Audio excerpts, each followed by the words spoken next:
സംസ്ഥാനത്ത് വാഹന നിയമ ലംഘനങ്ങൾ വർദ്ധിക്കുന്നതിന്റെ പശ്ചാത്തലത്തിൽ ഡ്രൈവിംഗ് ടെസ്റ്റുകളിലും പുതിയ സംവിധാനങ്ങൾ കൊണ്ടുവരാൻ ഒരുങ്ങുകയാണ് മോട്ടോർ വാഹന വകുപ്പ്. പുതിയ ആശയപ്രകാരം ഡ്രൈവിംഗ് ടെസ്റ്റ് പാസ്സായവർക്ക് ആദ്യം പ്രൊബേഷണറി ലൈസൻസ് നൽകാനാണ് MVDയും മറ്റ് ഉന്നതാധികാരികളും ആലോചിക്കുന്നത്. ഈ പ്രൊബേഷൻ കാലയളവിൽ ഡ്രൈവർ അപകടരഹിതമായ ഡ്രൈവിംഗുമായി ആശയക്കുഴപ്പം ഒഴിവാക്കി സുരക്ഷിതമായി യാത്ര ചെയ്യുന്നുവെന്ന് ഉറപ്പിക്കുമ്പോഴേക്കും ഫൈനൽ ഡ്രൈവിംഗ് ലൈസൻസ് ലഭ്യമാകും. നിലവിൽ ഇത്തരത്തിൽ പ്രൊബേഷണറി ലൈസൻസ് നൽകിയിട്ടുള്ള രാജ്യങ്ങളുടെ വിവരങ്ങളും മോട്ടോർ വാഹന വകുപ്പ് ശേഖരിച്ചിട്ടുണ്ട്. ഡ്രൈവർക്ക് കൂടുതൽ പ്രായോഗിക അറിവും പരിചയവും നേടിക്കൊടുക്കുകയാണ് ഇതിലൂടെ ലക്ഷ്യമിടുന്നത്.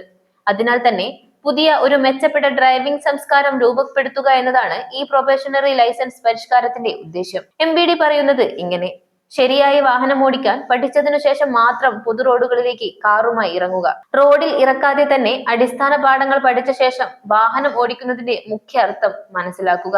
ആശയക്കുഴപ്പം ഒഴിവാക്കുക. നേരത്തെ ലൈസൻസ് ലഭിച്ചവരും ഇത് ലംഘിക്കുന്നവർക്ക് ആദ്യം നല്ലൊരു ഡ്രൈവിംഗ് സ്കൂളിൽ ചേരുന്നത് നിർബന്ധമായും ഉചിതമായിരിക്കും. അല്ലെങ്കിൽ ഡ്രൈവിംഗിൽ പരിചയമുള്ള ഒരു വ്യക്തിയുടെ മാർഗനിർദ്ദേശത്തിൽ പരിശീലനം നേടാം. ഡ്രൈവിംഗ് സ്കൂളിൽ തന്നെ അറിവ് നേടുന്നത് ഏറ്റവും മികച്ച കാര്യം. ആദ്യമായി വലിയൊരു ഗ്രൗണ്ടിൽ പിച്ച വെച്ച് വാഹനത്തിന്റെ അടിസ്ഥാന കാര്യങ്ങൾ മനസ്സിലാക്കുക.